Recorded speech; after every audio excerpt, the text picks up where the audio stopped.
myself here. Okay. All righty. Hello, everyone. Hello. My name is Haley Blake. I'm the education coordinator for the Wilson Museum, and on behalf of our staff, welcome to our campus. We are really excited for you to join us for this program today in collaboration with the Peary-MacMillan Arctic Museum. Before we get started, we have a few things we want to cover. Oh, I need to turn this on. There we go. Okay, how's that? Okay, that's better. All right. So what did I want to tell you? I wanted to tell you that this program is a part of a three-part series, which we're really excited for, in celebration for the Schooner Bowdoin's 100th anniversary, and also in connection with our Arctic exhibit across the street in our main gallery space. And this is the second week that we have a new director. So we're very excited to be celebrating that, as well as the museum's 100th and the Bowdoin's 100th. And for now, I'll pass it over to Julia, who will make a welcome to you too. So thank you, Haley, and thank you for everyone who's here in person and who's on our Zoom. For those of you that haven't met me, which may be a few, most of you have, I'm Julia Gray, and I am the new director here at the Wilson Museum. And I'm super excited to be here and to be following in Patty's esteemed footsteps. This has been my dream job for a while, so I'm pretty excited. And again, thank you all for being here today. I wanted to welcome you to the Wilson Museum on the shores of Penobscot Bay in the homeland of the Penobscot Nation. Now named Castine after our favorite local French baron, that this place was at one time by early Europeans known as Majabigwadus, which likely is derived from the Penobscot word Machi-Pikwatosek, which translates as at the bad shoal. So you can see that connection in our place. And we also know that the Baron de Saint-Castin had a long and deep relationship through marriage and children with the Penobscot people. And so I just wanted to situate us in that way as we launch into this program. And I'm going to hand it back to Haley to introduce our speaker. Thank you. And anything else she has to share. Yes. Okay. Hi again. As a part of the series that I started to mention, we have another program happening on Friday, which is called Shipsmithing from Forge to Sea. And that is with a guest presenter, Ken Barnes of Rockland, who will be going over the history of shipsmithing, blacksmithing for ships. And he'll be doing a presentation here, and we will go over to do a tour of the Schooner Bowdoin and then come back to our campus to do for a demonstration in the blacksmith shop. So unfortunately, our reservations are full, which is a good thing for us. So we're very excited that there's been a lot of interest in that program. I also wanted to mention to you that the Wilson Museum's mask policy is in alignment with the Maine CDC guidelines, which is that masks are recommended. As a presenter, we're a bit far away from you, so the person speaking will not be wearing a mask, but it'll be recommended, and we have our doors open. I also want to mention that we have restrooms through the kitchen that you can access through the kitchen or through the porch. All right, so now getting into the more fun things. This program, which we are very thrilled to offer, is in collaboration, as I mentioned, with the Peary-MacMillan Arctic Museum, which is a part of Bowdoin College in Brunswick, Maine. The museum is dedicated entirely to all things Arctic, and it is named after Robert E. Peary, who was a graduate of Bowdoin College in the year 1877, and Donald B. MacMillan, who is shown on the screen, who also graduated from Bowdoin College in 1898. And he named his vessel Bowdoin after his alma mater, Bowdoin College. You can learn more about the Arctic Museum by visiting their website. They have a lot of great resources if you want to learn more about their voyages and all things Arctic. And visiting from the museum is our guest speaker, Genevieve LeMoine. She received her PhD from the University of Calgary in 1991, and since 1996 has been the curator/register of the Peary-MacMillan Arctic Museum. Her research has taken her to various parts of the Canadian Arctic and Northwest Greenland, where she has conducted archaeological and oral history research in places frequently visited by both Robert Peary and Donald MacMillan. All right, so please help me in welcoming Genevieve.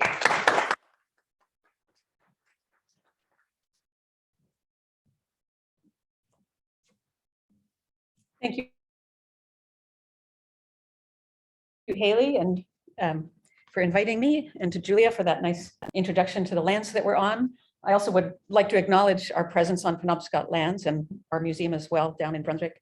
I also would like to acknowledge the Inuit, the indigenous people of Northwest Greenland, who so generously gave us, MacMillan and myself, their time, their knowledge and expertise, and their friendship over many years, and have really made these kinds of presentations quite possible.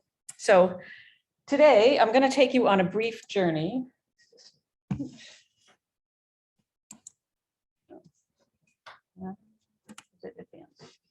Next. Okay, there's the Schooner Bowdoin. Today I'm going to take you on a brief journey to Greenland as MacMillan experienced it. But first, I think I need to introduce him a little bit. Haley gave you a little bit of background, but I'll talk a little bit about him. And then I want to introduce you to some of the families of people he worked with in Greenland.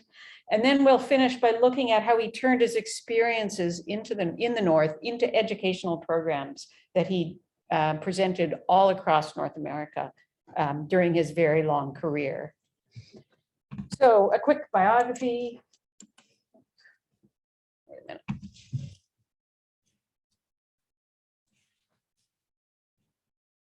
Will work now that you have it. Oh, there. Okay, great. All right.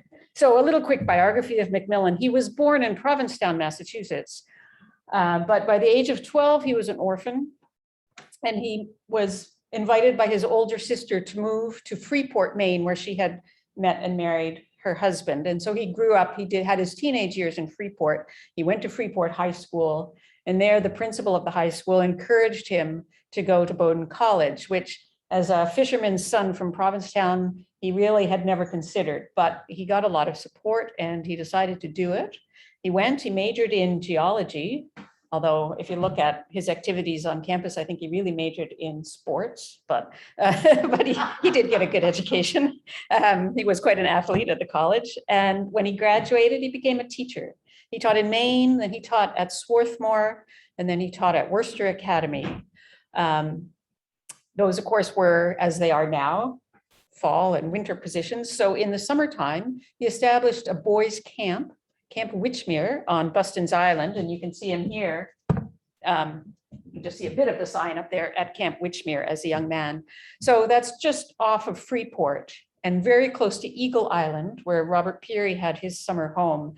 And so MacMillan's activities on Witchmere attracted Peary's attention. I think Peary sent his son, Robert Jr., to learn how to sail with MacMillan. And eventually Peary asked MacMillan if he would like to come with him on his expedition in 1906. MacMillan very sadly had to decline because he had just signed a new contract with Worcester Academy and he didn't feel he could get out of it. So he watched very sadly in 1905-06, watched Peary sail north and was probably one of the few people who kind of hoped he wouldn't succeed because that would mean another expedition. And as it turned out, he was right. And so in 1908, Peary asked him again to be his assistant on what would be his last expedition. And MacMillan, still working at Worcester Academy, leapt at the chance. He took a leave of absence and he went on the North Pole expedition. Here you can see him aboard the schooner Roosevelt, which was the ship that Peary had built for these expeditions right nearby here in Verona, Maine. And he just fell in love with the Arctic, as many people do. I don't know, have any of you been north? Some people have, yeah. And it's a wonderful spot, isn't it? And once you go, you get bitten by a bug and you really always want to go back. That's my experience anyways. And for MacMillan, that was really the case. He really, really loved, he was always an outdoorsman, but he just loved the landscape. He loved the environment. He loved the people. He loved the kind of work he could do there. So He returned in 1909 with the expedition, determined to make his career as an Arctic explorer. There wasn't a lot of exploration left to do. Peary had probably gotten to the North Pole, but there was one little big, perhaps you might think, unknown question still to solve, which was a piece of land that various lines of evidence suggested had not been visited yet out in the Arctic Ocean. And so he worked hard, and in 1913, he left again for the North on a major expedition to look for Crocker Land. And this is him in 1914, coming back from not finding Crocker Land because it was indeed a mirage. There was no land where people had thought there was land. But it was a formative experience for him again. The expedition had been scheduled to last for 2 years. It lasted for 4 years. And particularly during those last 2 years, when they were waiting and waiting and waiting for a ship to come and bring them home because they had been dropped off and the ship had gone back home. He came up with the idea that if he wanted to keep on working in the North, he needed a ship of his own. He could not rely on chartered ships to come and drop him off and pick him up at scheduled times. And that's where he dreamt up the idea of his own ship. He got back, of course, in 1917, and they all went off to war. It was the World War I. Yeah, you gotta move the mouse over, there we go. Oh, way down. Yeah. There it is, way down there. Okay. The First World War intervened, and then he had to raise money, which he did. And in 1921, the schooner Bowdoin, which I'm sure you've all seen, was launched down in Boothbay. With the Bowdoin, he sailed north as often as he possibly could for the next 30 or so years. His last trip was in 1954. You can see him here on board with his wife, Miriam, in 1954. And in order to support that, a wooden ship, as I'm sure you know, is not a cheap undertaking. It's not a cheap kind of thing to own. And sailing to the Arctic, any kind of work in the Arctic, is also not inexpensive. And so he wasn't independently wealthy. He had to have an income. And his career then was as an explorer, but also as an educator. And when he wasn't in the North, spent his time traveling North America, giving public lectures, showing his photographs and showing his films to a huge number of people. He could fill an auditorium of 1,000 people easily. And particularly during the 1920s, when public lectures of that sort were really a very important form of entertainment, he was very, very famous. And he made enough money that he could continue doing these expeditions. They also, of course, had the support of major institutions like National Geographic Society, University of Chicago, the Carnegie Institute. All those places also supported the expeditions. But he did live out his dream of becoming an Arctic explorer. His final trip on the Bowdoin was in 1954, as I said, to Greenland. And then he retired. He was 80 at that point. In 1967, the museum was opened, and you can see him there with Miriam at the opening of the Arctic Museum on Bowdoin campus in 1967. And he passed away in 1970 at the age of 95. There is, of course, lots and lots more to know about him, many, many stories, which I will try not to tell while we're going along because it'll take too long. But that's a capsule version of his career. Now, just to orient you, I'm having trouble with this.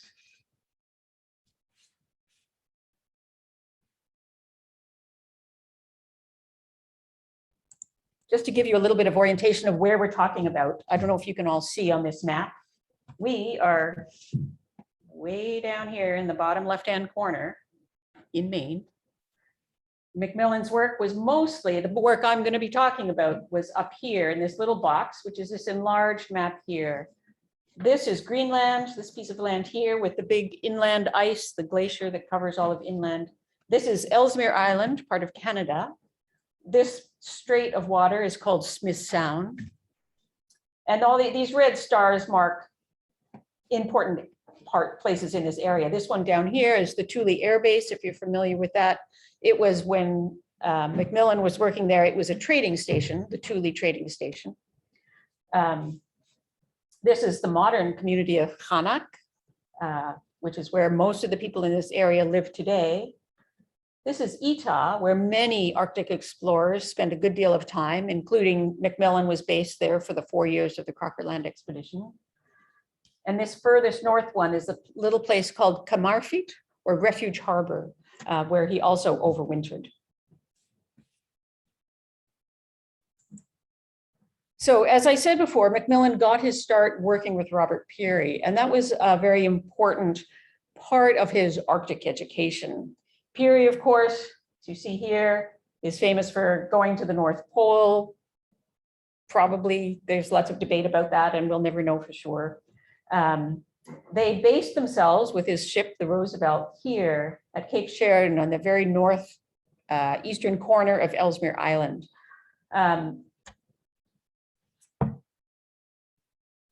And one of the most important things about Peary is that he learned to survive in the Arctic. His work was a success primarily because he learned from the Inuit. Very early on, Peary recognized, he was one of the first explorers to recognize that if you wanted to live happily, comfortably in the Arctic, you had to live like the people who were already doing that. It didn't, wearing wool clothing, taking in Western technology, you couldn't do any better with Western technology. And in fact, you could do much worse with Western technology than with the technology of the people who had lived there for hundreds and hundreds and hundreds of years. So he adopted many elements of Inuit technology, and he worked very closely with Inuit families.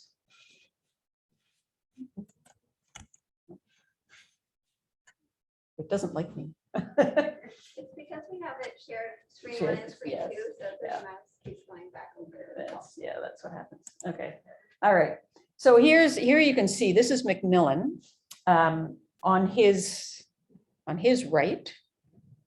So looking at it, on the left is George Borup, who is another member of the expedition, and on the right is Keota and the Inuit man. And the first thing you notice about them is that they're all wearing fur clothing, boots, everything that had been made for them by Inuit women.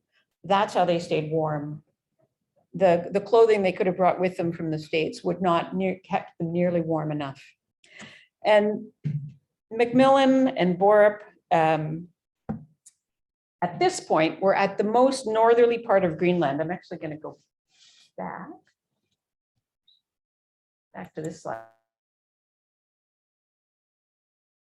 So one of the things Peary had MacMillan and Borup do while Peary was at the North Pole was to sledge over to the most northern point of Greenland to collect data on tides. So they spent 3 weeks there, camped there, watching the tide go up and down, basically. Here they are at a cairn that Peary had set up when he was there in the 1890s. And one of the things MacMillan says about this trip with George Borup, they had, as they sledged north, the two American tenderfeet, as they called themselves, who had never been in the North before, with Inuit hunters who had, of course, grown up there. And MacMillan said they were having the time of their lives. They were passing places where earlier expeditions, where people had died trying to get where they were going. And they were just having fun. They had learned through Peary and by working with the Inuit, they had learned how to live in the North, how to do it successfully and comfortably and safely. So those were very, very important lessons. And those connections that MacMillan made with the Inuit on that trip were really, really vital to the rest of his career. He met a lot of people on that trip. Here you can see just an example. This is Utah. He was one of the 4 Inuit who was at the North Pole with Peary. He was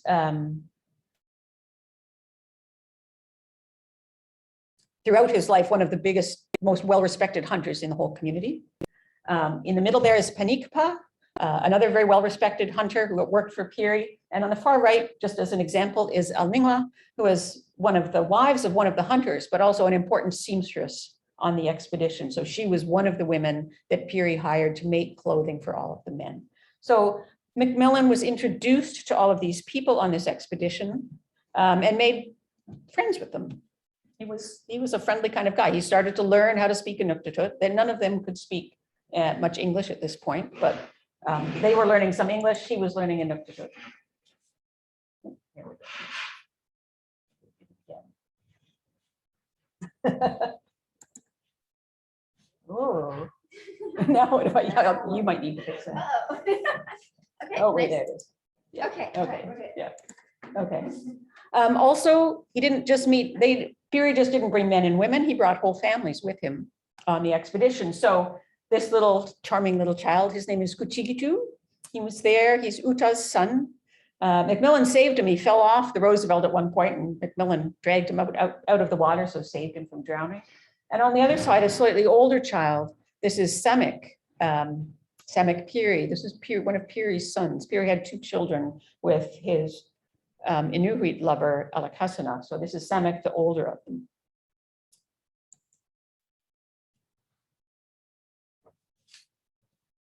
So MacMillan got back up north as fast as he could.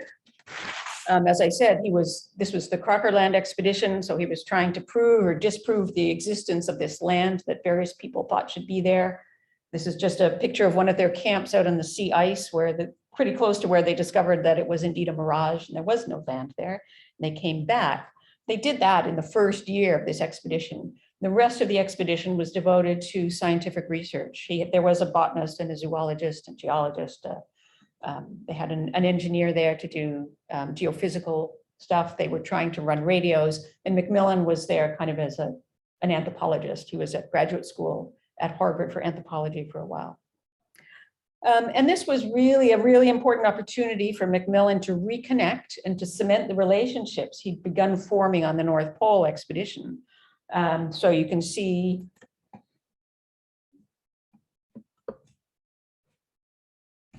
you want to advance it. It might be more efficient if we have you want to advance it.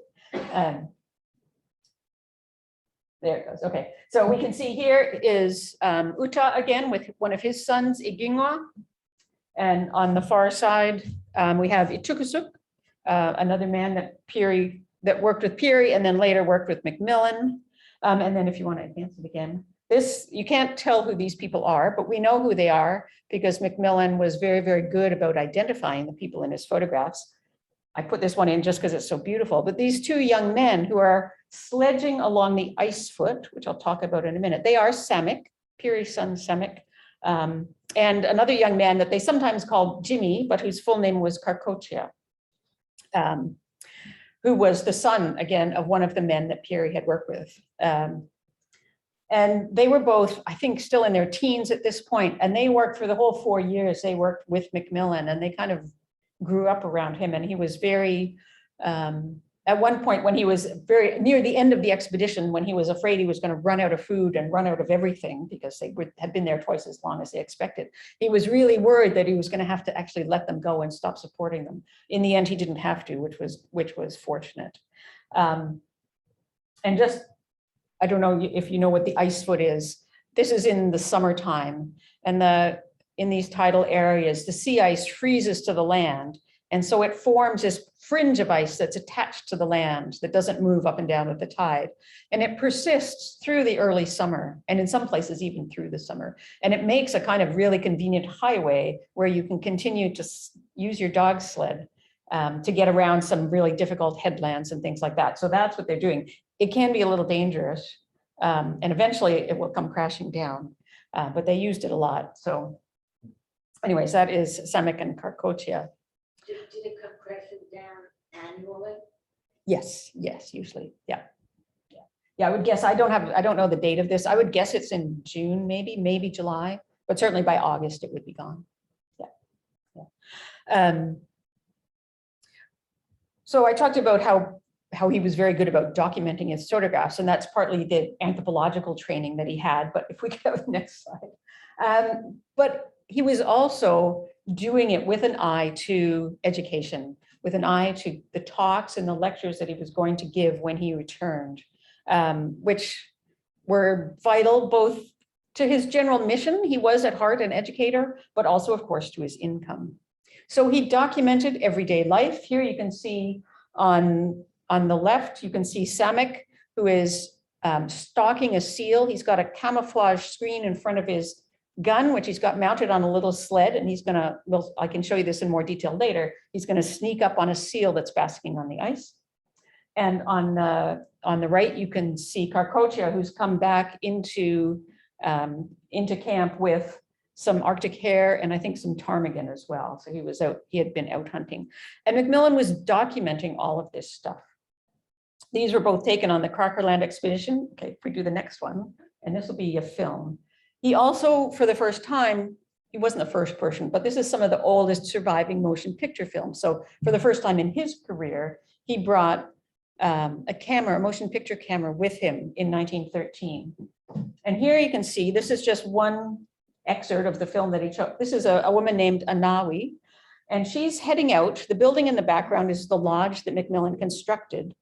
She's heading out with a dog team, I think probably her husband's dog team. She's going to get it all hitched up.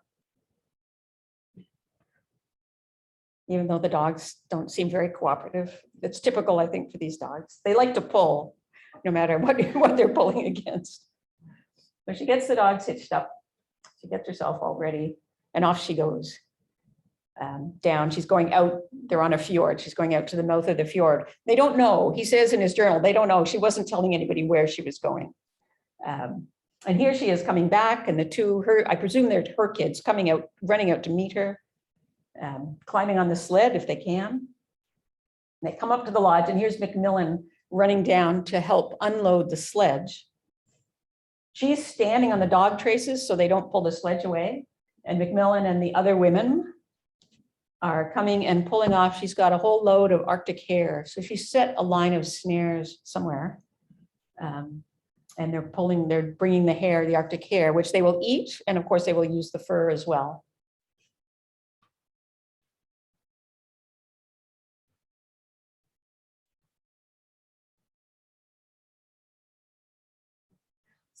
So one of the nice things about this film and about the other films that you'll see, there she is showing off her hair. They're big, Arctic hares are very big.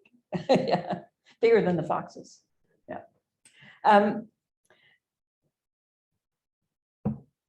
One of the things that's important about this film and all the other film that I'll show you is that, I don't know how many of you have seen Nanook of the North. Yeah, some people have. It's a very famous film, much more famous really now than anything MacMillan did. And it was filmed a little bit after this. It was filmed in the early 1920s, but it was filmed as a reconstruction. The Flaherty was very careful to eliminate any evidence, except for the one scene at a trader's cabin, any evidence of modern technology. He wanted to show people in the South what real Inuit were like, what they had been like before they had contact with Western society. MacMillan didn't. He was interested in showing people in the South how people in the North lived at that time. So he shows people with guns, he shows people doing modern things. People in this part of Greenland were still living very much as they had for hundreds and hundreds of years, but they had certainly adopted lots of elements of modern technology. And MacMillan doesn't try and hide that. He's much more interested in just showing what contemporary life was like for them. And that is a little bit unique in those times for an anthropologist in general. So the next slide. Oh, there we go. So finally, we get to the Schooner Bowdoin. So the Bowdoin was launched in 1921. It was built for the ice. You can see it here, frozen in. It was also built for the rocks. You want to show the next one? This is the Bowdoin aground on the rocks at high tide.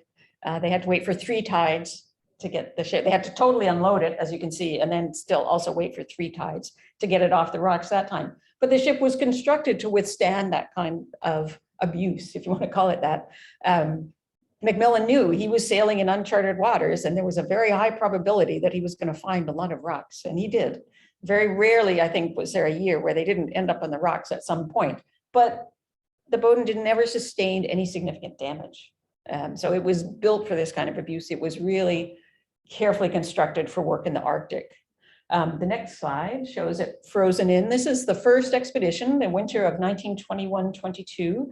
where he froze a ship into a harbor, now called Schooner Harbor, after the Bowdoin, on the south shore of Baffin Island, close to the modern community of Cape Dorset or Kinggate.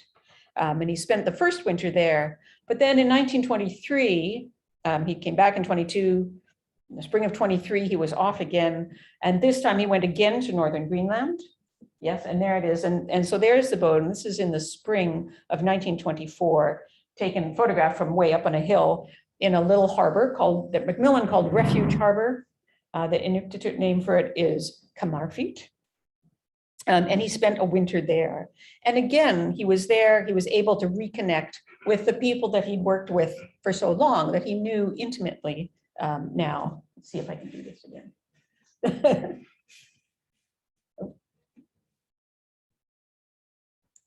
There we go. Here is Samek again. This is Peary's son, MacMillan. He didn't really work closely. He was living a little further south in this area than MacMillan, who was quite far north at this point. So they didn't work closely together, but they visited. And MacMillan took this lovely photograph of him aboard the Bowdoin when they were visiting. Sadly, it's the last photograph we have of him. This was in 1924, and he died of influenza in 1927. But we have been very fortunate in that we've been able to work with his son, with Samek's son, Masangwak Jensen, who you see here. This was a project we had to bring Masangwak and his wife Balika and Balika's sister Navarana, who was our interpreter, down to look at collections at the American Museum of Natural History in New York and at the Arctic Museum at Bowdoin. And so it was wonderful to have Masangwak there to show him photographs of his father and his mother. And to work with all three of them was really, really exciting. Those fire boats, those fire. Those are bow drills for drilling holes. Yeah. MacMillan, by this time, he wasn't working so much with the men who had worked with Peary. They were all older and had other things they wanted to do. He was working with their sons and their daughters. So this is a photograph that MacMillan titled Our Eskimos. In those days, they still used that word. Nowadays, we use Inuit. These are the people he worked with most closely in 1923-24, and they are an interesting bunch. I've got their names up here. You can see. So you can see in the back row, we have Kaviak and his wife, who is here. This is Amanalek, and they are the parents of Balika and Navarana that you saw in the previous photographs. And then we have Ichukasuk and Karkotia, who are brothers. And at the far end, we have Kuchikitu, all the way, who MacMillan has known since he was about 2 years old. And in the front, we have Kayungyuak, who we don't know that much about. We have Annie Peterson, who's married to Ichukasuk, and her son, Ole, their son. And then we have Atagana, who's married to Karkotia. And then the young woman on the far side is Aviak Henson. Henson is her married name. She married Matthew Henson's son, Anauka. So although she's not married to him at that point, she's too young. So there's a tangle, not a tangle really, but it's a small community, lots of family relationships. And MacMillan was really deeply embedded in that community in that sense. He had these long-standing relationships with many families over the years.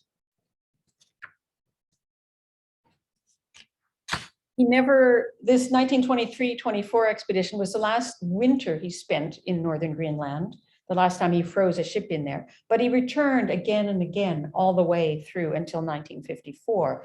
And he always made sure, tried his hardest to meet up with these old friends that he'd made over the many years. So you can see here, this is from 1924, and this is on the sled, in the front of the sled is Karkotia, who's working with MacMillan and coming back from a dog sled trip with actually Abram Bromfield, who was a Labrador fellow who was working with MacMillan as an interpreter. So that's in 1924. He visited Karkotia again in 1938. He met him again. And so here he is as an older, by this time, almost an elder in the community. And here's Atagana here, who we saw in the previous picture, Karkotia's wife, and their little daughter, Inadliak. She was in the earlier picture as well. She was born in 1924. So MacMillan was not present at her birth, but he had known her since she was an infant. And the picture, lots of MacMillan's pictures got published one way or another, but the pictures of Anadliak never did, because she was such an active baby. She's always blurry. As you can see, like she's happy and she's moving her head, and I don't think she probably ever sat still as a child. As a teenager, it was a different question. So here's Anadliak in 1938 aboard the Bowdoin, not looking very happy or active. And this is a really interesting photograph. In 1999, I was in the community, and you can see Anadliak on the far side in 1999. She was living in the old folks' home. And I got to interview her, talk with her, and show her some of these photographs. And we talked many times. And the first time she saw this picture, she said, "Oh, I was a teenager. I didn't like standing around. So I was standing on the boat and I was glum." And eventually, after 2 or 3 visits, she said, "Well, you know, I was upset. I was sad because MacMillan and his wife Miriam, who was on board the ship with him, had invited me down to live with them for a year in the United States. And my father, Karkocha, had said yes. My mother had said no. And of course, her mother had the last word. So she's looking glum because she had been offered this great adventure, what she saw as a great adventure. And her mother had told her she could not go. She wasn't very old at this point. She was 14 or 15. I'm sure Miriam would have done a very fine job of looking after her, but her mother didn't know Miriam that well, and so wasn't willing to trust her daughter to such a long trip away. And I have to say, when I saw Anadliak, she had an amazing life.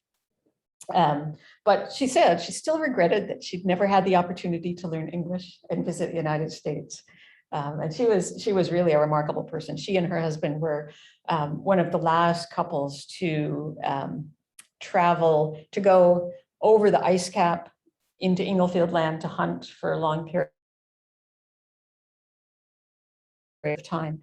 And in fact, in a very remote settlement, long abandoned, when I was doing field work there in 2006, we found a house that had been abandoned, and there was a letter in it that her daughter or her granddaughter had sent to her, living there in the 1980s, in really, far north, farther north than people really had been living for 100 years at that point. So she was a very adventurous, very knowledgeable woman, and really a delight to meet. So, and she was glad to have seen these photographs of MacMillan. So through all of this, MacMillan was photographing and he was filming because he was a very well-known lecturer. You can see him here. This is getting ready for a summer expedition in 1925, and we'll see some, this was an expedition where they were experimenting with both radio and aircraft at Etah. I'll show a bit of film of that later. And taking lots of pictures and adapting technologies to improve his photography skills. So you saw the picture earlier of Samek with the gun behind a little screen for sealing.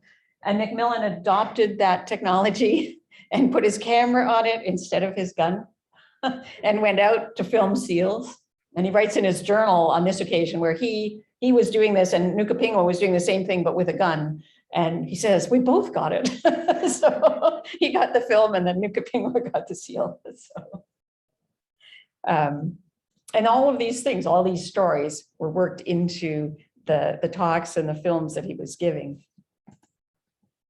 You can see here's one of the posters. This is from 1926 in Racine, Wisconsin. And he's so famous at this point that they don't even have to say who he is. It's just MacMillan is coming. And if you put this up now, everybody would look at you blankly and not know who MacMillan was, sadly, but he was that famous in the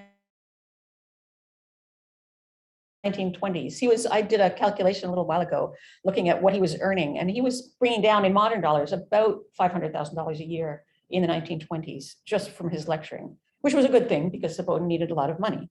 And during the Depression, that of course fell off a little bit, and then, but he continued lecturing into his 80s. The kinds of things that he photographed, as I talked about, and filmed were documenting everyday life in a lot of ways. So here we have Here we have hunting, seal hunting. So this is one version of that kind of camouflage screen. This one doesn't have the little sled on it, but it's a quick and lighter way. So you can see this is how modern hunters sneak up on seals. And you can see it's pretty effective. Seals' eyesight is not that good. So the white screen makes a big difference.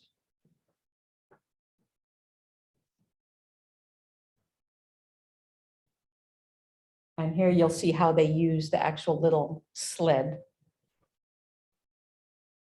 And as far as I know, the people in Northwest Greenland invented these little sleds with camouflage. We don't find them in other parts of the Arctic that I know of. And so they use these in the spring when the seals are up on the ice basking in the sun. But you have to sneak up on them because they're right beside their breathing hole. And if they suspect you're coming close, they'll just dive right in. But he got it, as you can see. As I said, he wasn't shy about filming unusual things, modern technology. So here he's showing how people developed ways of repairing their sleds. They've come down a steep embankment and a sled runner has broken. And they need to lash it back together. So they've used a .22 rifle. Instead of drilling the holes, they're using a rifle to shoot the holes through the wood. You have to be a good aim. I mean, you're right, it's right close and it's not moving, but it's still, yeah. And in fact, I'm told people still do this out on the land, yeah.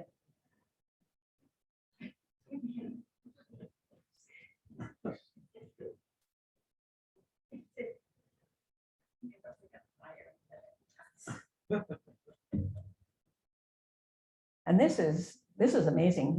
They have sealskin rope lashings, but they need a thinner piece. So they're splitting it, a long length of sealskin. They're just splitting it into two.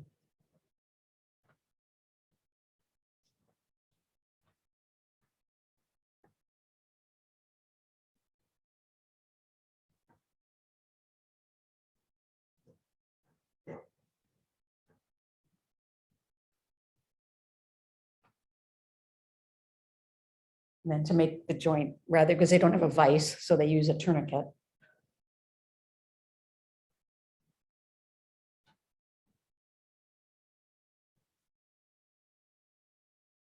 And this was happening in about, I think it was May. So it would have been pretty cold, certainly below 0 Fahrenheit, I think. Which is one reason why you don't want to be drilling a hole. The drill is going to be too cold. But their method works. And I was told in 1999 that people are still, when you need a quick hole and you've got a .22, it works much more quickly.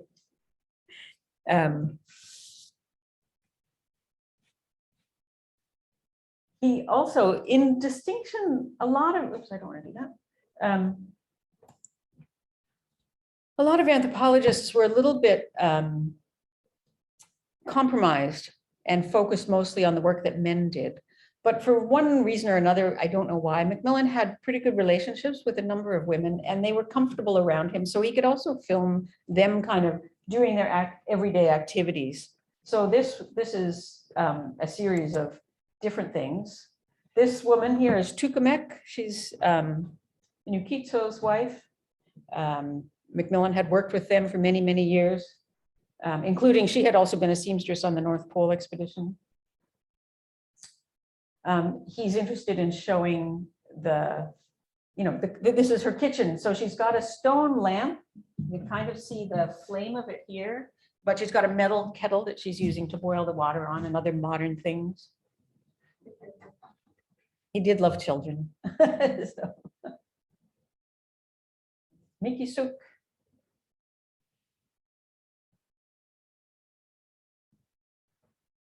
And so you can see here she's making mittens. So she's just trimming the piece of the mitten that she's going to sew to shape.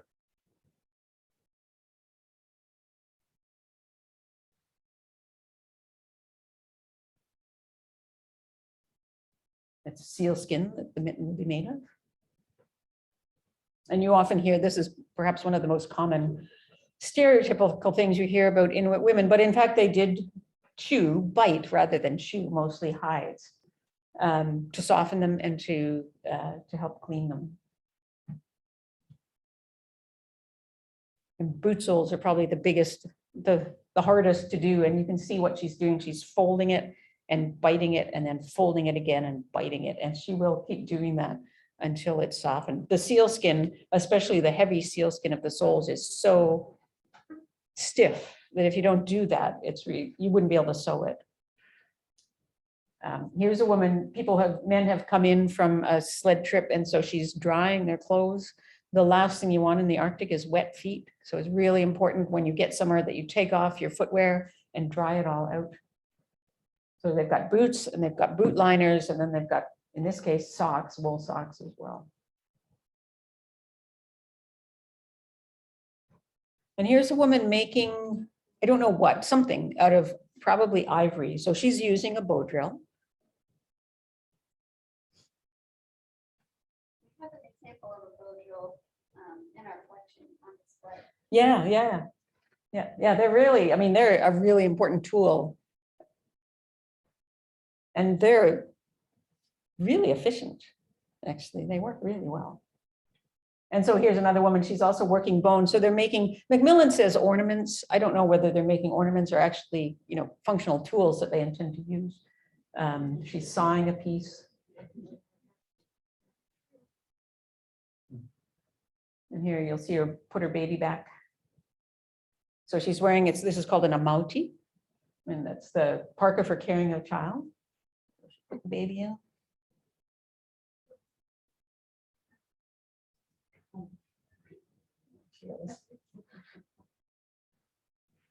And it's got a string that she ties to a button in the front that keeps the baby from falling out the back. So the baby's against her back. Often you hear this described as the baby in the hood. They're not really in the hood, they're in a pouch in the back, against the mother's skin to keep them warm. So, and she just goes back to work, carving bone again. Yeah.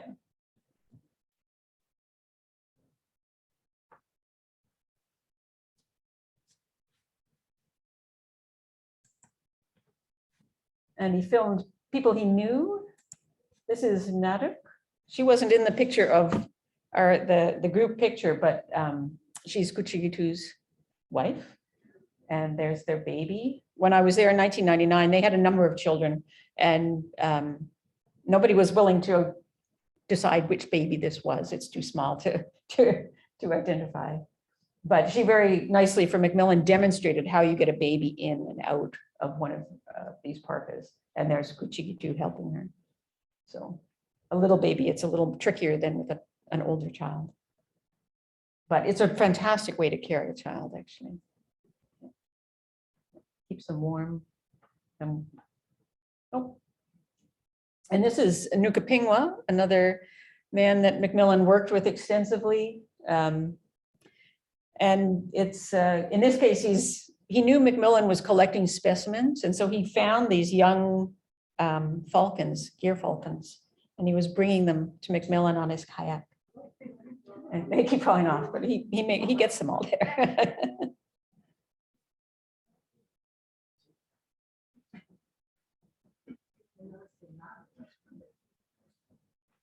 And Nukapingwa went on to where he worked with MacMillan extensively, but then he also worked with other expeditions, including the RCMP, the Royal Canadian Mounted Police, and he took them on long sledge trips around the Canadian territories as well. He was a very well-known hunter in that area. And finally, I promised film from 1925. Oops. Okay. All right, there we go. Right. So in 1925, as I said, they were testing airplanes for the Navy and also radio for the Navy. And so this is Itukasuk, who had never seen an airplane until that day, perhaps, or that week anyways. And MacMillan asked him if he wanted to fly, and he said, sure. So this is Itukasuk having his first flight. The planes they were using, they're called lowing amphibian planes. I don't think they became a very popular model with the Navy, but they were useful up there because they could land both on water and on land if they needed to. So you can see it's landed here, bringing Etokusuk back, and he's just coming back. This was an expedition that was jointly led by MacMillan and by Richard Byrd. This is the year before Byrd had hoped on this expedition to get to fly to the North Pole. But in fact, the ice conditions they encountered were so difficult that they couldn't set in the caches and they couldn't do all the work they wanted to do. So they didn't get to the North Pole this year. And of course, it's questionable whether Byrd got there the next year. MacMillan got there eventually, but not until the 1950s. Excuse me. And there's Etokusuk just greeting the camera as he is. I don't know if he ever flew again, actually.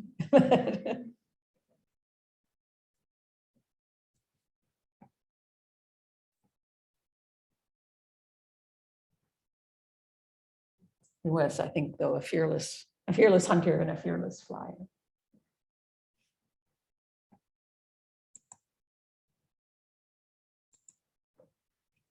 So MacMillan continued on. He used the photographs he took and the films he took for his lectures, as I say, right up into the 50s and the 60s even. He was still doing a little bit of lecturing. We're still trying to figure out how big of an impact his educational programs had on the North, or not, sorry, not on the North, on American understanding of the Arctic. I think he's very much fallen away from memory right now, and his work is much less well known than things like Nanook of the North. But I think it deserves to be revisited. And you can actually see not all of this footage, but some of this you can stream on our website if you want to go look. We have some of his edited films available for watching. He did continue, as I say, to travel to the North to document the kinds of changes that were going on. Here he is reunited in the 1950s with 3 of the women who were seamstresses on the North Pole expedition. This is Tukamek, who you saw yourself sewing. Tukamek, Ivalu, and is that El Ningwa? No. I've lost her name, I'm afraid. There's 3 names on there. Oh, it is, yes, in Oahu. Sorry, yeah. It doesn't look like, that's how it's pronounced, but it's spelled like that. So they had all sewn on the North Pole expedition, and by this time they were probably some of the only, Uta was also there, but they were the only survivors of that expedition by that time. Any documented changes? You can see here, in the summer by this time, the women are not wearing fur parkas anymore. They're always wearing fabric, cooler fabric parkas. They continued to take motion picture film. They recorded sound. I don't know if this will play. Let's see.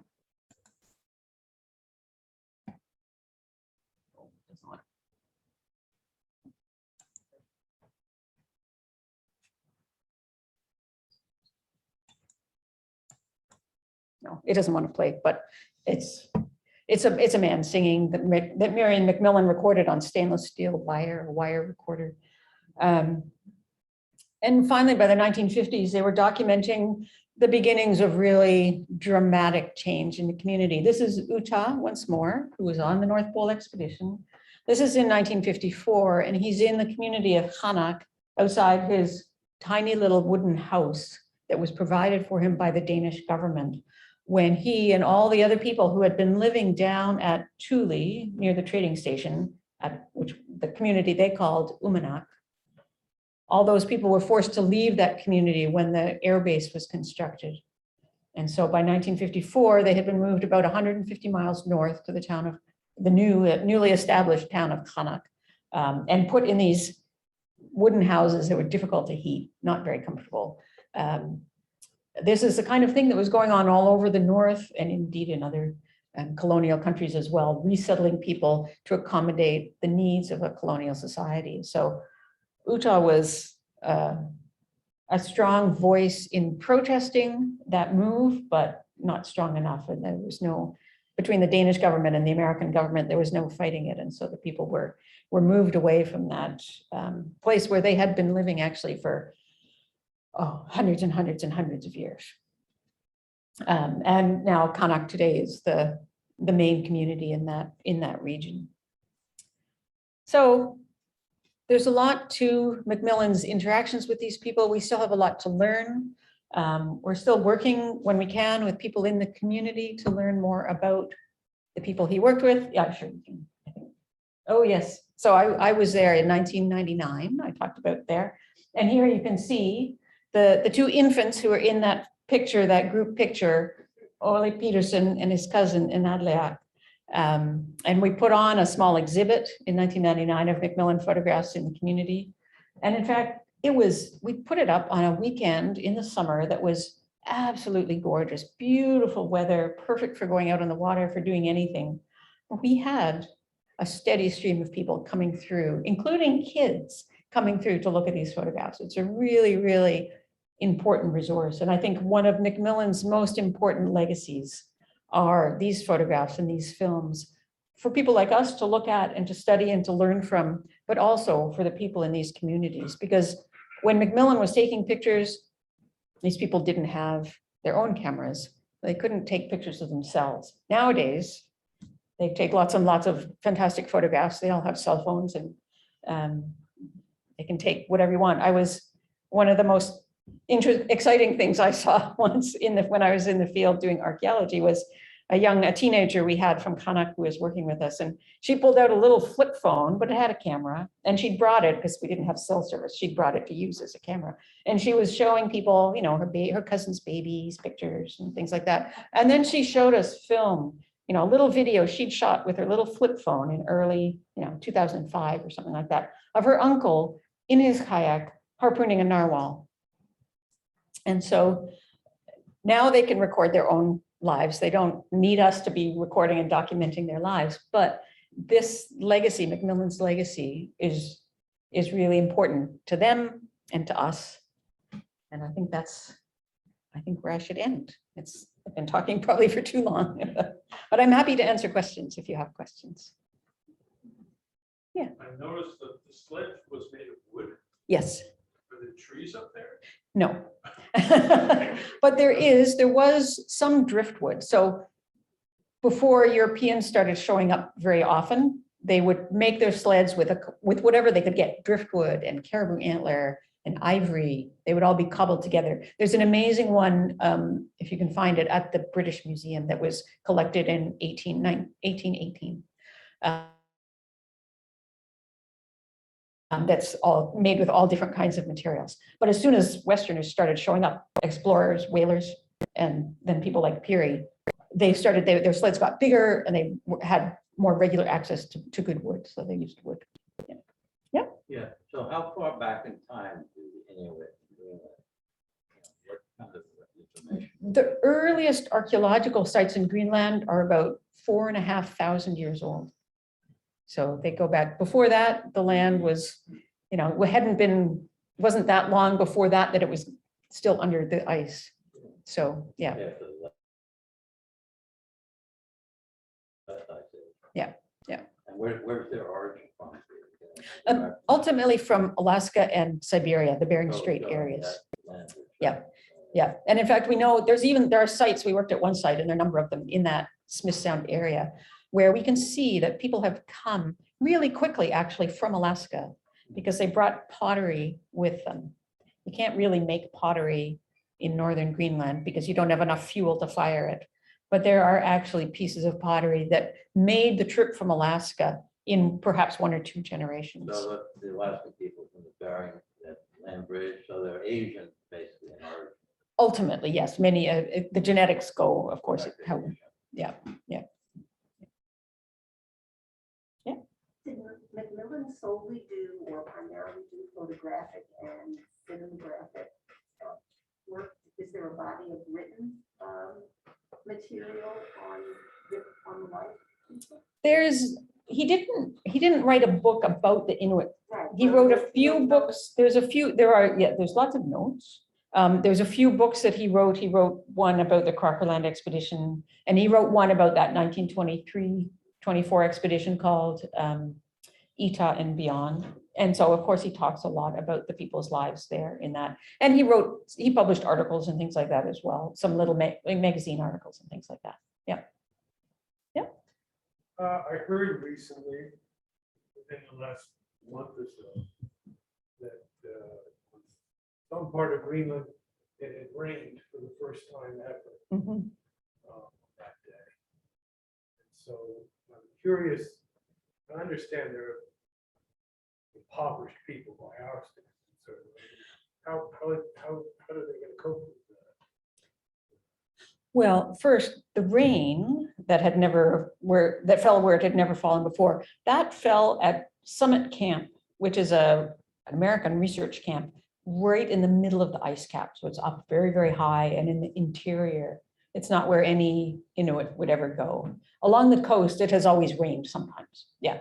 So that's one thing. Yes, but it is still global warming, yes.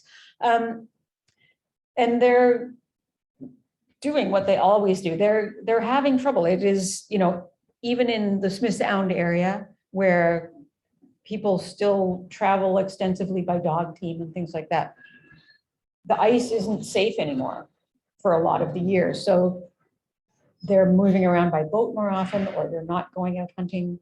They're turning to fishing. They're fishing for halibut a lot now rather than hunting. There's going to be a lot of changes, and one of the things a lot of the people up there will say is, we've always adapted, and we'll just, we'll adapt again. We'll figure it out. But these changes are coming very, very quickly. And there's other changes. I think more immediately, the impacts of social change, and the impacts of being in small communities instead of being able to live more dispersed on the land, and how that impacts the economy. The fact that nowadays to go hunting, you need a cash income because you need to buy ammunition and guns and fuel if you're going by boat or whatever. But getting cash is hard because there's not a lot of jobs up there. It's a time of great change, and people are struggling. There's lots of work being done to figure out how to ameliorate things, whether it means supporting a growing fishing industry. That's one thing people are looking at, like in Kanak now, I think there is a plant where they can freeze fish, so they can, if they're catching the fish, they can freeze it and sell it down further south. So there's things like that. There's a lot of programs going on looking at how to help people adapt to the changes. Yeah, but it's scary. Yeah, I think you were first. Yeah. Are there any of those fur suits in the museums? Yeah, we have some clothing. Yeah, in MacMillan, we have MacMillan's complete outfit, and then we have various other parkas and pairs of boots and things. Yeah. Because I heard that they said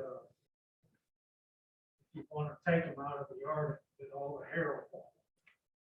Well, MacMillan actually, the clothing, his North Pole clothing, which was so important to him, he had it tanned when he got south, so it's pretty stable. We keep a close eye on it. Caribou fur particularly sheds like anything, even after it's been tanned. But if you're careful with it and keep an eye on it, you can keep it in pretty good condition. Yeah. A couple of questions about the Inuit people today. First of all, are they Danish citizens? In the ones in Greenland, yes. In Greenland, they are, so they can vote, and they're Absolutely. the Yeah. whole thing. Yeah. Okay. Yeah. So, and what's the population up there? The population of Greenland is about, I'm sorry, go ahead. sorry, there's about, just of Inuit people, you mean? Well, Or we could do particular- both. Yeah, Greenland itself has about 50,000 people. Then in the Canadian Arctic, there's another probably 50,000 Inuit in Nunavut and Northwest Territories.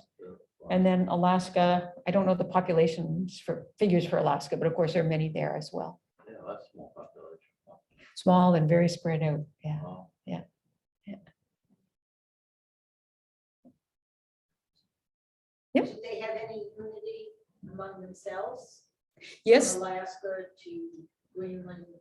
Yep, there's an organization called the Inuit Circumpolar Conference, which represents Inuit from Greenland, Canada, Alaska, and Siberia.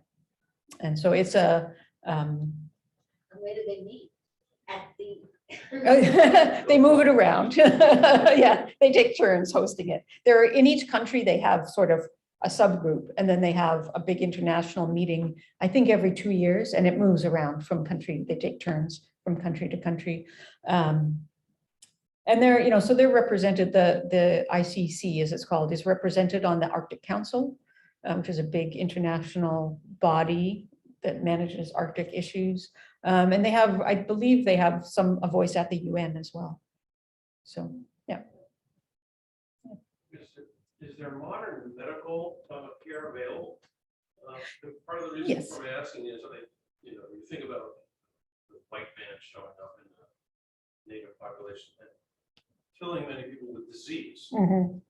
So I'm wondering if that ever occurred up there, whether they have medical care. It absolutely did occur. There were many devastating epidemics in Greenland, starting in the 18th century with smallpox, and all the way up to in parts of Labrador, which we haven't really talked about. The Spanish flu was really devastating. Nowadays, there is healthcare in the communities. It's not, most of the communities are very small, and so there's not a full-time doctor. Usually there's a nurse, but anything significant, people have to get medevaced to either in Canada to Iqaluit or right down to one of the southern cities. In Greenland, they would go to Nuuk, the capital, or all the way to Denmark, depending on what kind of treatment they needed. So it's there, but it's not as good as one would like it to be. I just had a friend who was medevaced from Labrador with appendicitis to St. John's, and so that was, yeah. Any questions on Zoom? I don't think so. Everyone looks pretty quiet over here.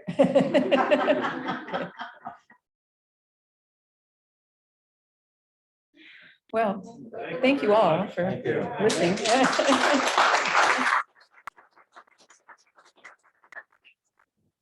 They're clapping on Zoom.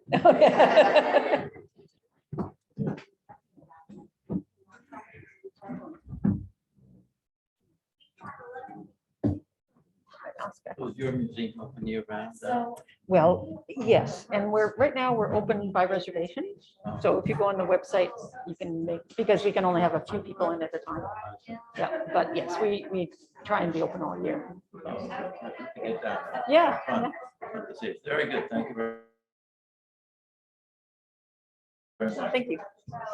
I like the walk, but Oh, thank you. No, I'm with the museum at Bowdoin College. Yeah. Yeah, I have a caribou suit made in Canada. Oh, really? And Yeah. I had it tanned Yes. Yeah. to where the hair wouldn't fall